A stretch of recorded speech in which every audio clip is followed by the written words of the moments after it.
Okay, you guys, let's do a video. Let's do a video. This one, actually, it's not a video, it's a podcast. Get it together, Tranquility. Get it together, woman. Okay, so this is an article I found in Psychology Today. Or no, wait. Whoa, wait. Maybe it wasn't. Okay. geediting. G, like OG. Like, I don't know. geediting.com. And the name of the article is 10 Things Women Stop Tolerating the Moment They Realize Their Worth. Okay, let's get started.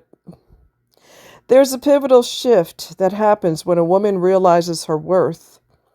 It's not loud or dramatic. In fact, it's often silent and internal, but it changes everything.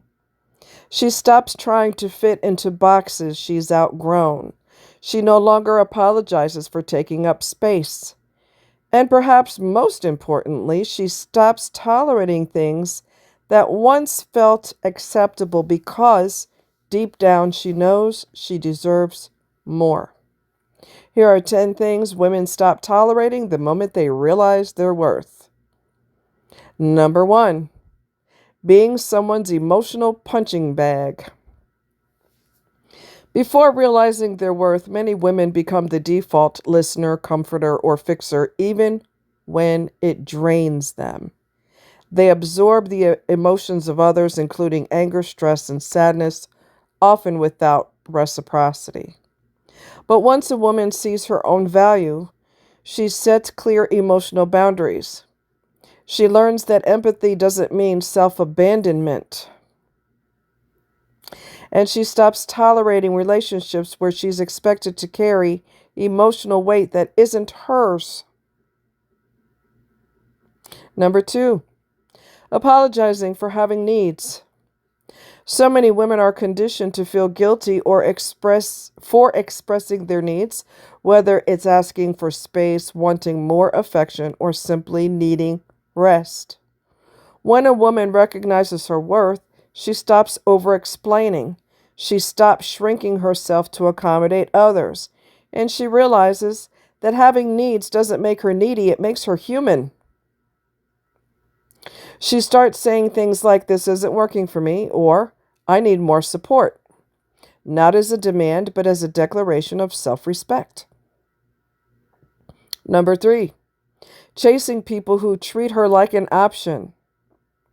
Before self-worth kicks in, it's easy to settle for breadcrumbs, a late-night text, sporadic attention, a partner who's only sort of committed. But when a woman realizes her value, she walks away from inconsistency. She no longer finds it thrilling or mysterious. It's just exhausting.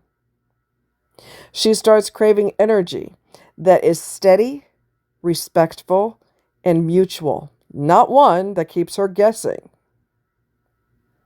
Number 4, toxic positivity and fake happiness. Woo, chow. We've talked about that before, have we not?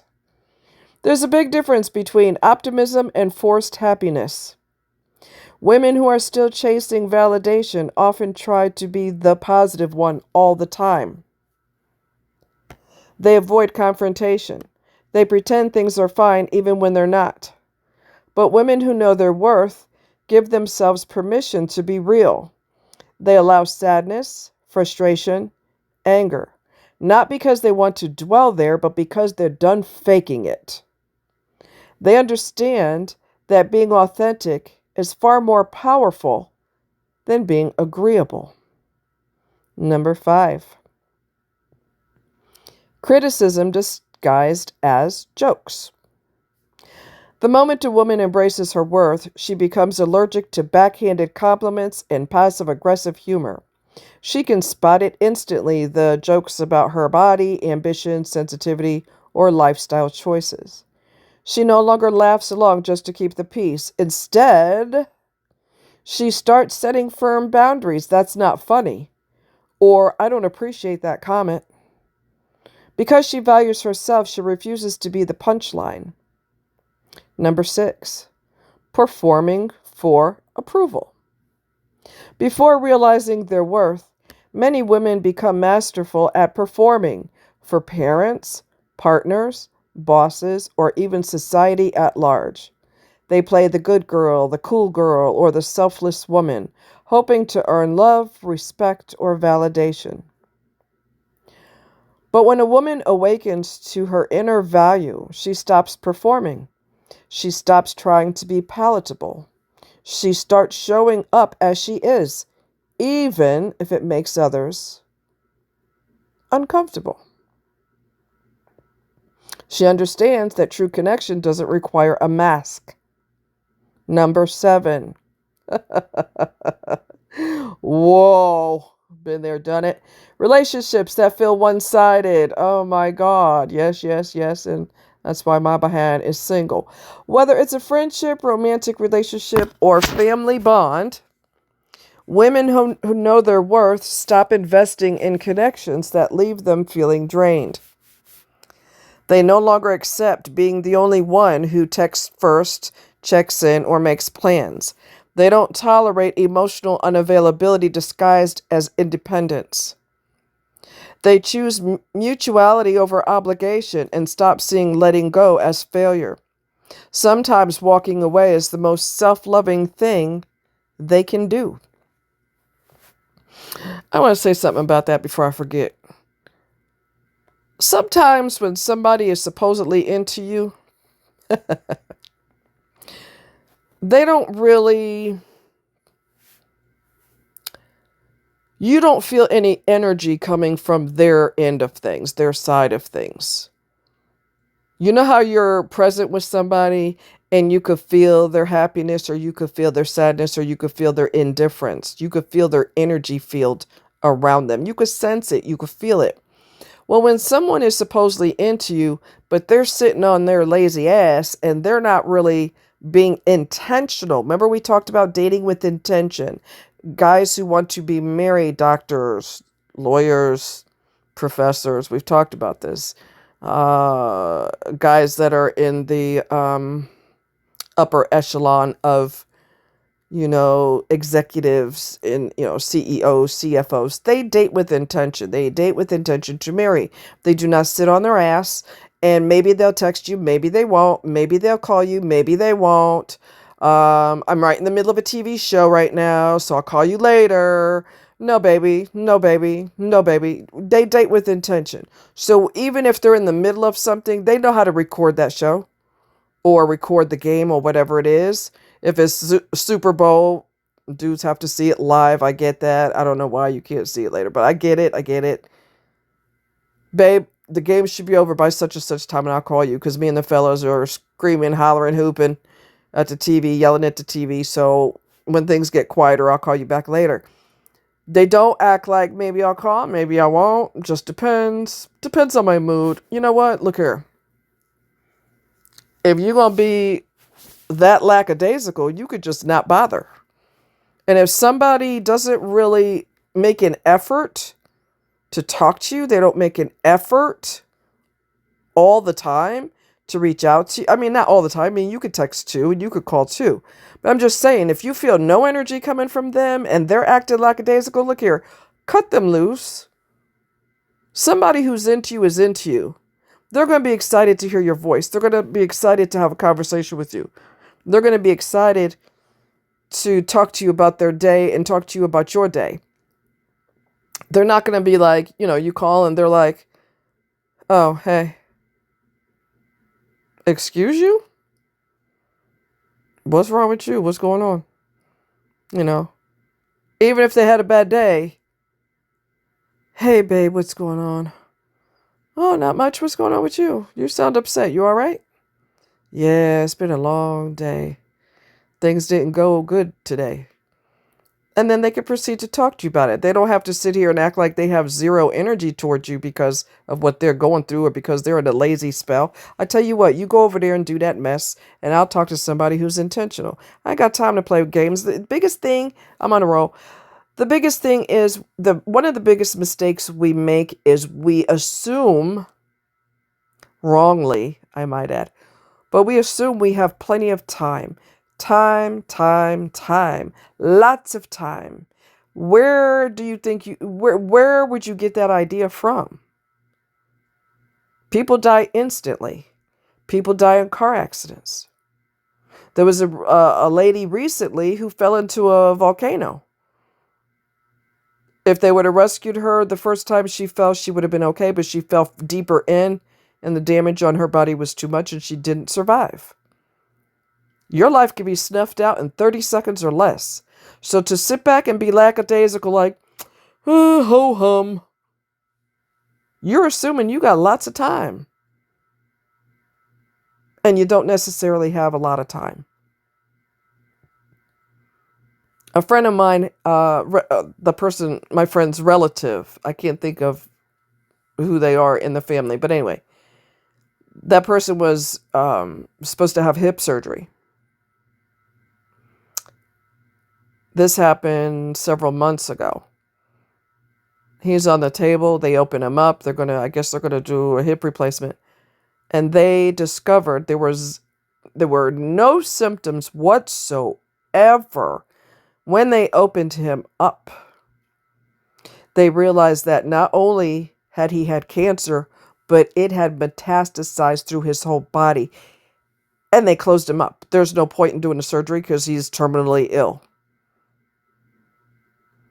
And within a few months, he actually died.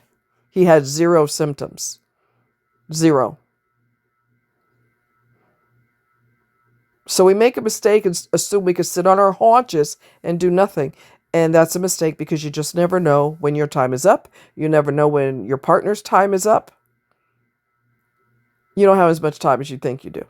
Number 8, hustling for love. Many women are taught to believe love must be earned, so they overgive, overextend, and overfunction, hoping someone will finally see their value. But once a woman realizes her worth, she stops hustling. She stops confusing love with proving.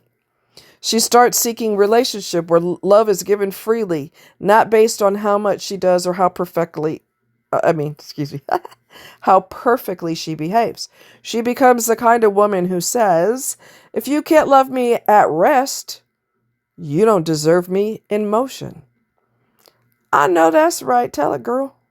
Number 9, being underestimated. Oh, boy, did people make that mistake with me. And boy, did they find out I'm not playing with your ass. Okay? I'm not playing with you. Women who know their worth no longer tolerate being talked down to, dismissed, or underestimated, especially in professional or intellectual spaces. They call out condensation. They assert their expertise, and they stop second-guessing themselves in rooms where they've earned their seat. They also stop needing external validation to know they're good enough. Their confidence becomes internal, not performative. Number 10, settling for almost. Ooh, child. Okay, let's go there. An almost relationship, an almost job promotion, an almost dream. Before realizing their worth, it's easy for women to settle for what's available instead of holding out for what aligns. But when a woman embraces her value, she stops romanticizing potential. She stops clinging to things that are almost what she wants. Instead, she becomes willing to wait and even walk away in order to create space for something better. She no longer fears starting over because she trusts herself to begin again. Final thoughts. The power of self-worth. When a woman realizes her worth, she becomes magnetic. Not because she's trying to be anything, but because she's finally done pretending. She stops negotiating with her self-respect. She becomes more discerning, more grounded, and more aligned.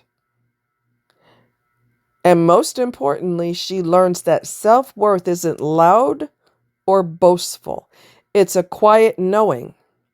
I don't need to tolerate what doesn't feel right because I finally believe I deserve better. An example of an almost would be you've been dating somebody for, good Lord, my screen got weird. Sorry about that. I hate when it does that. Um, you've been seeing somebody for 3 years, 2.5 years, 3 years, 4 years, 8 years, 10 years. You ain't got commitment the first. So you're in an almost commitment. You've been occupying a lot of space with this person. They've been occupying a lot of space with you. And they've been tapping your skins like y'all married, even though you're not. And accepting hot meals from you, a hot meal and a hot ass. And no commitment the first. So the person is getting wife benefits without being married. How many years you want to waste time with that? I'll wait. How many years do you want to waste time with that? A man knows this is coming from men. They have said this on YouTube out of their own mouth. Men know within months if they want you for a lifetime. It does not take them 5, 6, 7, 8, 9, 10 years. They know within months. So if you're in an almost commitment, girl, come on now. I would say don't give them any more than 1.5 to 2 years, tops. If they're still hemming, hawing, shucking, jiving, ducking, and weaving, look here. We ain't got no time for it. And let me tell you what I have learned to do, especially when people are toxic and you're in a so-called relationship with them, and they like to pretend they're dumb because they don't want to do what you want them to do, or they don't want to be there for you like they should be. So they are like, well, what do you mean? Meanwhile, a 3-year-old could explain it to them. You tell the 3-year-old, the 3-year-old says, this is what she means. Okay. Sometimes I explain. And other times I'm like, you know exactly what I said. You're not stupid. So I don't know why you're pretending you're stupid. You know exactly what I said. A toddler can understand what I said. So either this can change or I'm not going to tolerate it. And I remember telling a guy, I told you all about this years ago. I told him, I don't know, I was jumping in his world about being ignorant. And he said, well, I don't have to change. I said, you're right. You are absolutely right. And you do not have to be with me either. Click. Hung up in his face. I'm not playing with you. I'm not wasting time with you. Life is short. Life is short. You could either be intentional or you could just kick rocks. Because I don't have time for stupid nonsense. If you want to be friends and we're supposed to do coffee on Thursday, do not yank my chain. Do not have me rearrange my schedule to accommodate you only for you to be lackadaisical or not answer the phone or not return text when we're supposed to be at the coffee house. I'm not playing with your ass. Be intentional. Say what you mean and mean what you say, or kick rocks. Because I'm intentional. If I tell you that Tuesday is the best day to go to a movie theater. We've got a movie theater here in town that on Tuesdays, the movies are like dirt cheap, real cheap, okay? If I say Tuesday, let's go, go check out this movie at such and such time, you agree, and then come time to go, you start hemming, hawing, shucking, jiving, ducking, and weaving, I'm not going to play with you.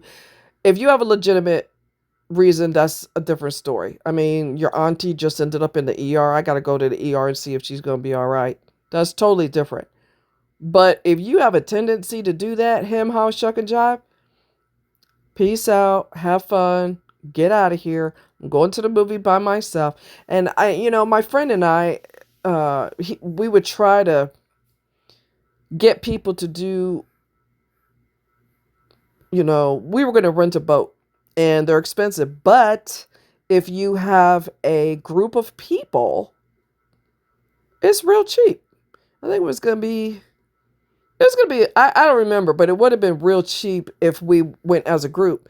And we're talking real nice boats. They've got dark, like tinted windows, and they got an upstairs deck on the upper platform, and it has a deck on the bottom where you could put a small barbecue thingy and put some burgers and dogs on it and whatnot. It was nice. Those boats were laid out, but it was going to be a little pricey, but not if you have a group of people. Well, the problem is we don't drink and everybody else has to be smashed. They got to get drunk off their tail, okay? And if they know that ahead of time that you all don't drink, they really don't want to go because people need a crutch. Oh, I'm going there. They need a crutch. They got to be high, or they have to be buzzing off of something, or they have to be drunk as hell in order to have a good time. If you ever felt, I'm on a roll, if you ever felt a natural high, like what you would get from ziplining or being on a crazy roller coaster, if you ever felt that buzz, you don't need to be on no chemicals. Okay? A natural high is amazing and it will not hurt you. It will not cause you to become an addict and now you're a junkie. Okay? It's a natural high that doesn't hurt you. It feels great. You're higher than a kite, but it's natural. All natural. My friend and I, a long time ago, me, my partner at the time, him and his woman, we all went to the state park, which was 45 minutes away. We were next door neighbors, and it was 45 minutes away from where we were. And that night, when we were coming back at night, and there's no lights, there's no street lights, and there's S curves all up and down, but we knew those roads like the back of our hand. So we decided to have a race to come when we came back. Oh my God. We had a race. I had a rental car and he had a Camaro. I said, well, you got to give me a head start. No, I don't. Yes, you do. You have a sports car. I do not. I need a head start. Honey, I guess he didn't know the roads like I did. I left his ass in the dust. His girlfriend was in my car and my partner was in there. So it was the girls together and the boys over there in that car. I end up winning initially, but then a car got in front of me. And I'm like, oh shit, what do I do? Do I go around him? While I'm sitting there contemplating, Rob goes around both of us and he won the race. And it was like 12 o'clock in the morning. We finally got back, And he said, I won. And he's like a proud peacock. My pride is hurt. My feelings are hurt. I can't believe it. So I said, but you didn't win by much, Rob. You didn't win by much. He goes, it doesn't matter. I won. And let me tell you something. Honey, let me explain you something. I was higher than a kite. My t-shirt was soaking wet from me, the adrenaline and the high. My shirt was literally soaking wet. When you feel that intense drive and you feel that intense adrenaline, what the hell do you need fentanyl for? What do you need to smoke for? What do you need to do drugs for? Baby, you just get a natural high. And it's not going to cause you to die. You're not going to overdose on that. It's better for you. But he had a point. You didn't win by much. It doesn't matter. I won.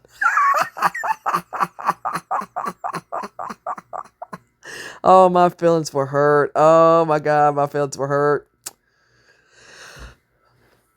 Oh, well, what can you do? That's how life goes sometimes. Anyways, and there goes my screen again because I'm silly. Anyway, you guys have a good one. I hope you enjoyed this article. It's from geediting, geediting.com. And, oh, what is the name of the article? Shoot. Anyways, let me see. I gotta go back to the top of the page here. Let's go to the top of the page, top of the page, top of the page. Top of the page. Oh, let me see. I can't find it now. Come on, page. Why are you doing this? Why are you doing... Okay. 10 things women stop tolerating the moment they realize their worth. So, excellent article. And it's from geediting, geediting.com, geediting. And very good article. All right, you guys take care. Much love. Bye.